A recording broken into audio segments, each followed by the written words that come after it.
نبی سے محبت کا دعویٰ جسے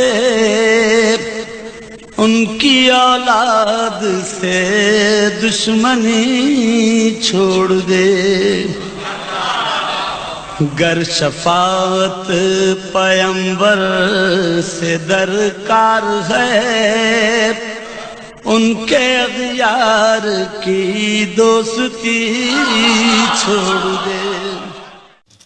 یہ ہمارے مکروریا شاطرانہ عیاری، کیا ہمارے صوم و صلات اور یہ عزاداری، کتنا ہے خلوص ان میں کس قدر ریاکاری، کیا امام کی خاطر ہم نے کی ہے تیاری، کیسے منہ دکھائیں گے مومن وہ ہے جب امام آئیں گے۔ بات بھی مانا۔ سید سبط جعفر حسن زیدی المعروف استاد سبط جعفر زیدی، شہدائے راہ ولایت۔ شہید سبط جعفر زیدی کا شمار پاکستان کی ان بڑی شخصیات میں ہوتا ہے کہ جنہوں نے بے لوث اپنی زندگی ملک و قوم کے نام کر دی۔ آپ نے اپنی وصیت نما نظم میں اپنے چاہنے والوں کو غم منانے سے منع کیا اور نصیحت کی کہ وہ ان کی شہادت پہ جشن منائیں۔ 7 مارچ 1957 کو ملک جہانگیر آباد، ضلع بجنور، یوپی ہندوستان میں پیدا ہوئے۔ ان کے والد مولانا سید احمد میاں زیدی ایک عالم دین تھے۔ سبط جعفر زیدی نے 1971 میں گورنمنٹ بوائز ہائی اسکول لیاقت آباد کراچی سے میٹرک کیا اور گورنمنٹ اسلامیہ کالج کراچی میں داخلہ لیا، جہاں سے 1975 میں گریجویشن مکمل کی۔ Government college of education Karachi سے بی ایڈ کیا، پھر 1977 میں کراچی یونیورسٹی سے ایم اے اسلامیات کی ڈگری حاصل کی۔ فیڈرل لاء کالج کراچی سے LLB کیا۔ 1979 میں کراچی یونیورسٹی سے اردو ادب میں ایم اے کیا۔ ایک عالم دین کے فرزند ہونے کی حیثیت سے استاد سبط جعفر زیدی نے مذہبی تعلیم میں بھی اسناد مدرسہ واعظین جامعہ امامیہ ناظم آباد کراچی سے حاصل کی۔ سبط جعفر زیدی نے 1977 سے 1981 تک سید صغیر حسین جعفری ایڈوکیٹ اینڈ کمپنی کے ہمراہ وکیل کی حیثیت سے کام کیا۔ وکالت کے پیشے کو ترک کرنے کے بعد انہوں نے 1981 میں CSS کا امتحان پاس کیا اور ان کی سب سے پہلی گورنمنٹ کالج لطیف آباد حیدرآباد میں تعیناتی ہوئی۔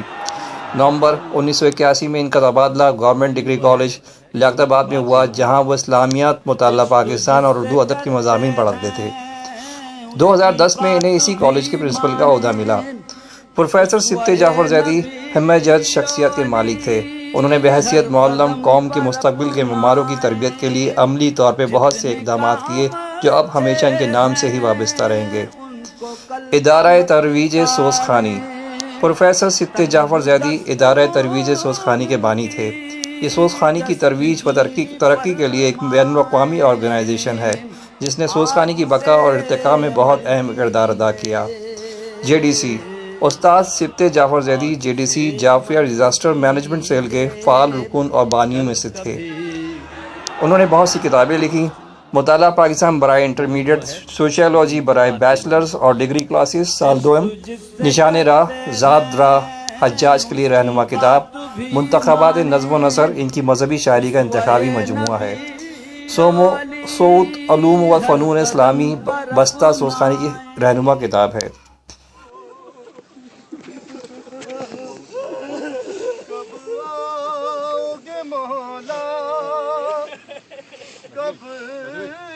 استاد سبط جعفر زیدی کو 18 مارچ 2013 کو کراچی میں دہشت گردوں نے فائرنگ کر کے شہید کر دیا۔ ان کی دفن کراچی قبرستان وادی حسین میں ہوئی۔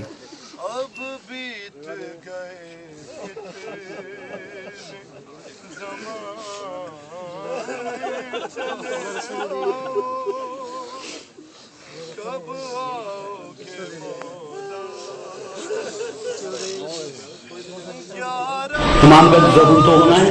ہم ابھی عرصہ رجت سے متصل ہو رہے ہیں اور یہ حالات خراب تر ہوں گے، اس میں بہتری نہیں آئے گی، اس میں خرابی آئے گی۔ آپ کو ہم کو ذہنی طور پہ اس کے لیے تیار ہونا چاہیے۔ اور یعنی میرے لیے ابھی ساجد صاحب فرما رہے تھے کہ پچھلے دنوں افواہ ہو گئی تھی، تو کیسا میں نے کہا جی افواہ کیا تھی؟ خوشخبری تھی جو منسوخ ہو گئی ہے۔ لگ رہا ہے کہ کینسر یا روڈ ایکسیڈنٹ میں مرنا پڑے گا۔ وہ خوشخبری شہادت کی مؤخر ہو گئی۔ اور اب مجھے بہت آج کل دباؤ ہے، یہاں چلے جائیں، وہاں چلے جائیں، یوں ہو جائے، وہ ہو جائے، ادھر چھپ جائیں، ادھر چلے جائیں۔ موت سے ڈر کے وہ آدمی جو یہ کہتا ہو کہ غسل میت نہ کہنا، میرے غسل کو اور جو ملبوس کو مت کفن نام دو اور موت سے کیا حذر اور یوں اور علی آ گئے اور جو یہ کہہ رہا ہو کہ اس شیلی میں مر جانا نقصان نہیں وغیرہ وغیرہ اور نعمت موت بھی ان سے منسوب ہے اور تھوڑی سی ٹھائیں آس پاس ہو تو وہ گھبرا کے فرار کے راستے ڈھونڈ رہا ہو. ٹھیک ہے, ہلاکت میں نہیں پڑ رہے خود کو, ٹھیک ہے, خواہ مخواہ ہم ہلاکت میں نہیں جا رہے, لیکن ایک بات یہ ہے کہ جس کام کے لیے زندہ ہے ورنہ پھر ہمارا جواز وجود کیا ہے, بدل زندگی کیا ہے. ہم یعنی میری کچھ روحانی لوگوں سے ان 2-3 دنوں میں خصوصی طور پہ بات چیت ہوئی. شفا کا مطلب ہم یہ کیوں سمجھتے ہیں کہ ہم اسپتال سے گھر چلے جائیں, وادی حسین جانا بھی شفا ہے. بعض لوگوں کے لیے یہی بہتر ہے, میں اس کی تفصیل میں نہیں جانا چاہتا. اگر